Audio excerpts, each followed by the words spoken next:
Hello friends, welcome to my channel NCRT class 11th chapter 11 photosynthesis in higher plant. All animals include human beings descend on plant for their food. Have you ever wondered from where plants get their food? Green plants in fact have to make or rather synthesize the food they need, and all other organisms depend on them for their need.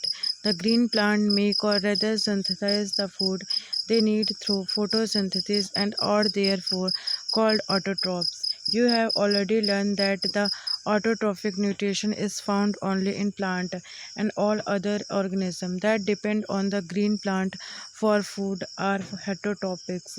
Green plants carry out photosynthesis, a chemical process by which they use light energy to drive the synthesis of organic compound.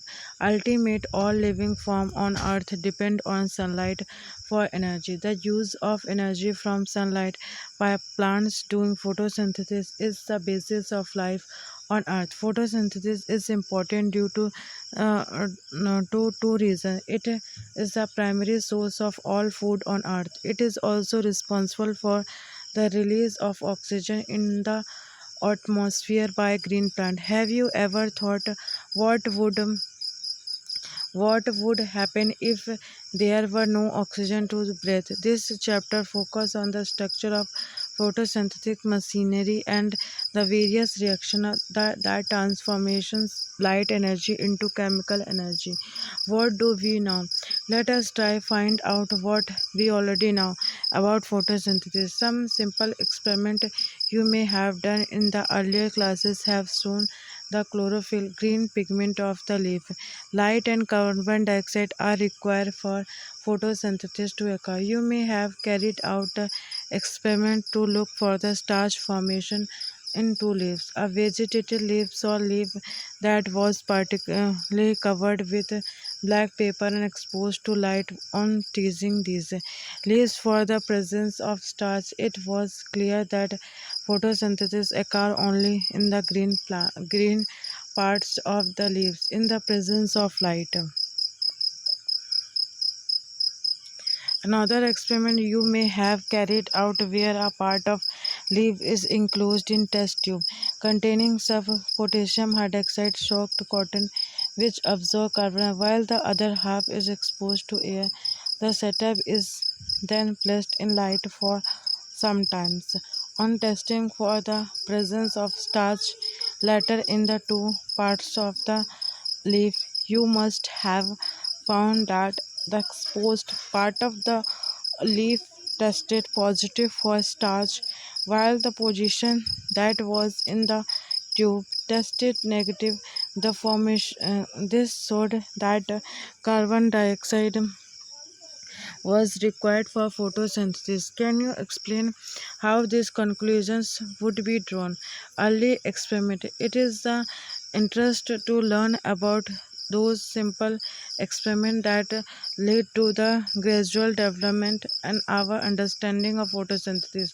Joseph Priestley performed a series of experiments that revealed the essential role of air in the growth green plant. Prestel, you may recall the discover oxygen. The Prestes observed that a candle burning a closed space, a bell jar soon get extinguished figure. Similarly, a mouse would soon suffocate it in a closed space. He concluded that a burning candle on animal that breathe the air. Both someone damaged the air, but when he placed a mint plant in the small bell jar, he found that the mouse stay alive and the candles continue to burn. Prestel hypothesis as follow: plant restore to the air whatever breathing animals and burning candles remove. Can you imagine how Priestley would have conducted the experiment using a candle and a palm plant? Remembered he would need to the ranked the candle to test whether it burned after a few days. How many different ways can you think of the light the candle without disturbing the setup? Using a similar setup as the one used by Priestley, but by the placing it once in the dark and once in the sunlight, just because on-site that sunlight is essential for the plant process that somehow purified the air found by the burning candle of breathing animals. Thus, in an elegant experiment with an aquatic plant show that in bright sunlight small bubbles were formed around the green part, while in the dark they did not later identify these bubbles to be of the oxygen. Hence, he showed that it is only the green part of the plant that could release oxygen. It was not until about 1854 that Julius von Sachs provided evidence for production of glucose. When plants grow, glucose is usually stored as a starch. His latest studies show that the green substance in plant chlorophyll, as we know it now, is located in special bodies later called chloroplast within plant cell. He found that the green parts in plant is where glucose is made, and that glucose is usually stored as a starch. Now consider the interesting experiment done by the T.W.A. Langman.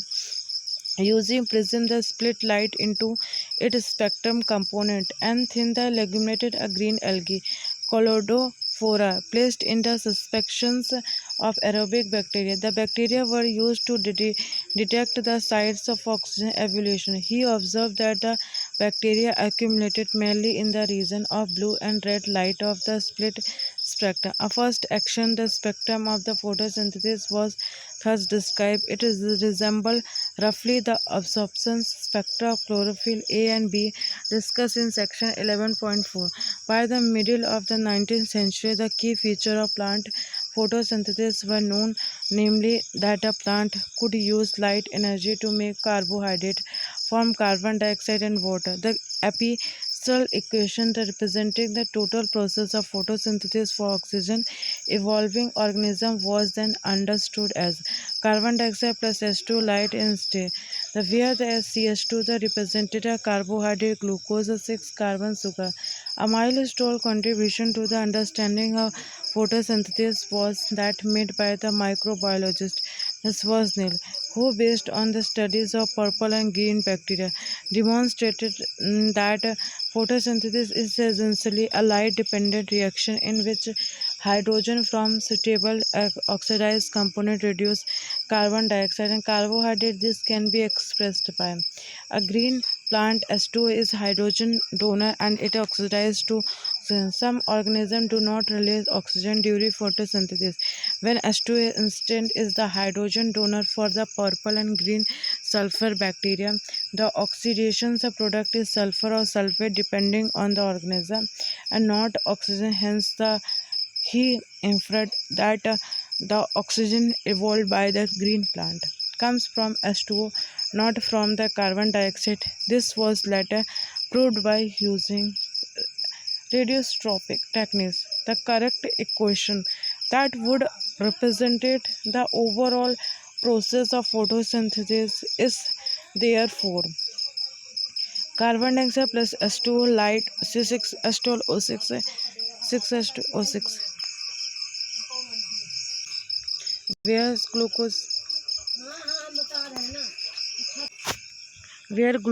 represented the oxygen released is from water. This was proved using radioisotope techniques. Note that this is not a single reaction but a description of multi-step process called photosynthesis. Can you explain why 12 molecules of water as a substrate are used in the equation given above? Where does the photosynthesis take place? You would of course the answers in the green leaf or in the chloroplast. Based on what you earlier read in chapter 8, you are definitely right. Photosynthesis does take place in the green leaves of plant, but it does so also in other green parts of the plant. Can you name some other parts where you think photosynthesis may occur? You would recollect from the previous until that the mesophyll cells in the leaves have a large number of chloroplasts. Usually the chloroplasts align themselves along the wall of the mesophyll cell such that they get the optimum quantities of the incident light. When do you think the chloroplast will be aligned their flat surface parallel to their walls? When would they be perpendicular to the incident light? You have studied the structure of chloroplast in chapter 8. Within the chloroplast, there is a membrane system consist of grana, the stroma, lamella, and the matrix stroma. There is a clear division of flavor. Within the chloroplast, the membrane system is responsible for trapping the light energy and also for the synthesis of ATP and NADPH in stroma enzymatic reaction synthesis sugar which in the turns from the starch. The former set of reactions, since they are directly light driven, are called light reaction is photochemical reaction. The latter are not directly light driven but are dependent on the product of light reaction ATP and DPH. Hence, to discussions the latter, they are called by the convention as dark reaction, carbon reaction. However, this should not be constructed to mean that they occur in the darkness or that they are not light dependent. Outer membrane, inner membrane, stroma, lamella, and grana. Stroma are ribosome, starch granule lipid droplet. Diagrammatic representations of an electron microscope sections of the chloroplast. How many types of pigment are involved in photosynthesis? Looking at a plant, have you ever wondered why and how there are so many shades of green in their leaves? Even in the same plant, we can look for an answer to these questions by trying to separate the leaf pigment of any green plant. Through the paper chromatograph, a chromatograph is separation of the leaf pigment so that the color that we see in the leaves is not due to the single pigment but due to the four pigment chlorophyll A bright of blue green in the uh, but, chlorophyll B yellow green, xanthophyll yellow, carotenoid yellow. Let us now see what role various pigments play in photosynthesis. Pigments are substances that have an ability to absorb light at a specific wavelength. Can you causes which the most abundant plant pigment in the world? Let us study the graph showing the ability of chlorophyll, a pigment absorb light of different wavelength. Of course, you are familiar with wavelength of the visual spectrum of light as Wallace of Vivron. Uh, can you determine the wavelength at which chlorophyll show the maximum absorption? Does it show another absorption peak at any other wavelength too? If yes, which one? Now look at figure showing the wavelength at which maximum photosynthesis occurs in plant. Can you see that the wavelength at which there is maximum absorption by chlorophyll in the blue and the red region also show higher rate of the photosynthesis? Hence, we can conclude that chlorophyll A is the chief pigment associated with photosynthesis. But why the looking at figure, can you say that there is complete one-to-one overlap between the absorption spectrum of chlorophyll A and the action spectrum photosynthesized? Chlorophyll A, carotenoids, chlorophyll A. Graph showing the absorption spectrum chlorophyll A, B, carotenoid. Graph showing action spectrum photosynthesis. Graph showing action spectrum photosynthesis. Supermoston association spectrum of chlorophyll A. These graphs together so that most of the photosynthesis takes place in the blue and red regions of spectrum. Some photosynthesis does take place at the other wavelength of visible spectrum. Let us see how this happens. Tough chlorophyll is the major pigment responsible for trapping light. Other halocyte pigment like chlorophyll, xanthophyll, and carotenoid, which are collect accessory pigment, also absorb light and transfer to energy to chlorophyll. Indeed, they not only indeed wide a range of wavelength of incoming light to be utilized for photosynthesis, but also protect chlorophyll from photooxidations. Water light reaction.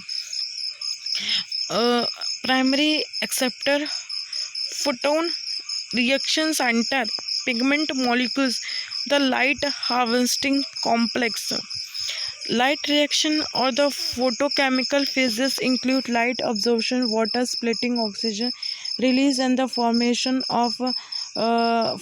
of high energy chemical intermediate ATP and DPG. Several protein complexes are involved in the process. The pigments are originated into two discrete photochemical light harvesting complex within the photosynthesis.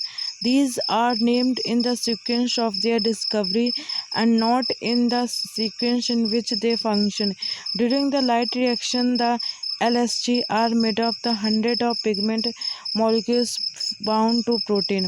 Each photosynthesis has all the pigment except one molecules of chlorophyll, forming a light harvesting systems also called antennas. These pigments help to make photosynthesis more efficient by the absorbing different wavelength of light. The single chlorophyll a molecules from the reaction center. The reaction center is different in both the photosynthesis in IPS. The reaction center chlorophyll A has an absorption peak at 700 remains is called as 7, while in PST has the absorption maximum at 680. And the electron transport in photo system second reaction center chlorophyll absorbs 680 wavelength of red light, causing electrons to become excited and jump into orbit further from the atomic nucleus. These electrons are picked up by an electron acceptor, which passes them to an electron transport system consists of cytochrome. This movement of electron is downhill in terms of an oxidation, reduction, or redox potential scale. The electrons are not used up as they pass through the electron transport chain, but are passed on the pigment of photosynthesis PS. Stimulations electrons in the electron transport in photosystem second the reaction center chlorophyll absorbs 680 wavelength of red light, causing electron to become excited and jump into orbit further from the atomic nucleus. These electrons are picked by the electron acceptor, which passes them to electron transport. Photosynthesis second and one acceptor and DPG electron transport system. But यार मुझे figure this movement of electron is downhill. A term oxidation and reduction of redox potential scale. The electrons are not used up as they pass through the electron transport chain, but are passed on the pigment. Photosynthesis PS stimulates electron in the reaction center of PS R1 are also excited. When they received red light of wavelength 700 are transferred to another acceptor molecules that has the greater redox potential. These electrons then are moved downhill again, this time to the molecule's energy rich NDP. The addition of these electrons reduces NDP second S2. This whole scheme of transfer of electron starting from the PS2 uphill to the acceptor down the electron transport chain. PSP expectations of electron transfer to the another acceptor and finally downhill NDP and reduction to NDPH is all called Z scheme due to its character shapes. This is formed of when all the carriers are placed in a sequence on a redox potential scale, splitting of water. You would then ask, how does PST supply electron continuously? The electrons that were moved from photosynthesis second must be replaced. This is achieved by electron available due to splitting of water. The splitting of water associated with the PS2 water is split into second S2 electron that create oxygen, one of the net product of photosynthesis. The electron needed to replace those removed for photosystem I are provided by the photosynthesis second. We need to emphasize here that the water splitting complex is associated with the PS2, which itself is physically located on the inner side of the member of thylakoid. Then where are the protons and oxygen formed? Light released in the lumen on the outer side of the membranes. Cycling and non-cycling photorelation. Living organisms have the capabilities of the extract energy from oxidable substance and store this in the form of bond energy. Special substances like ATP carry this energy in their chemical bond, the process through which the cycle photospirations, photochlorophyll, second PS2, electron transport system ADP, light acceptor आदि. ADP is synthesized by cells in mitochondria and chloroplast. It's named photosynthesis. Photosynthesis is a synthesis of ATP. From ATP is an inorganic phosphate in the presence of light. When the two photosystems work in the series, first PSD and second, a process called non-cycling photorelations occur. Two photorelations are composed through an electron transport channel seen earlier in the diagram. Both ATP and APG are synthesized by this kind of electrons flow figure. When only PS of 1 is functional, the electron is circulated within the photosynthesis system and the photorelations occur due to cyclic flow electron. A possible location where this could be happening is in the stroma lamella. While the membrane or lamella of the grain have both PS1. The stroma lamella membranes lack PS2 and well as NDP. Reduct enzyme, the excited electron does not pass on to the NDP but is cycled back to the PS1 complex through the electron transport chain. The cyclic flow hence result only in the synthesis of ATP but not NADPH2. Cyclic photorelations also occur when only light of wavelength beyond 680 are available for excitation. The susmutation hypothesis. Let us now try and understand how actually ATP is synthesized in the chloroplast. The the hypothesis has been put forward to explain the mechanism like in respiration in photosynthesis too. ATP synthesis is linked to development of proton gradient across a member. This time these are membranes of thylakoid. There is one difference though. Here the proton accumulation is towards the inside of membranes. In the lumen in respiration, proton accumulated in the intermembrane space, the mitochondria. When electron move through the ETCs, let us understand what causes the proton gradient across the membrane. We need to consider again the process that take place during the activation of electron. Their transport determine the step that cause proton gradient development. Since splitting of water molecules take place on the inner side of membranes, the proton of hydrogen ions that are produced by the splitting of water accumulate with the lumen of the thylakoids. The lights हो गया, thylakoids हो गया, आदि proteins हो गया. As electron move through the photosystem proton on transport across the membrane. This happens because the primary acceptor electron, which is located towards the outer side of membrane, transfer its electron not be electron carrier but to an H carrier. So these molecules remove a proton from the stroma while transporting an electron. When these molecules pass on its electron to the electron carriers on the inner side of membranes, the proton is released into the inner side or lumen side of membranes. The NDP reduced the enzyme is located on the stroma side of the membranes along with the electron that comes from the acceptor of electron PS1. Proton are necessary for the reduction of NDP2. NDP plus S2. These protons are also removed from the stroma. Hence, within the chloroplast, protein in the stroma decrease in the number, while in the lumen where is the accumulation of protein.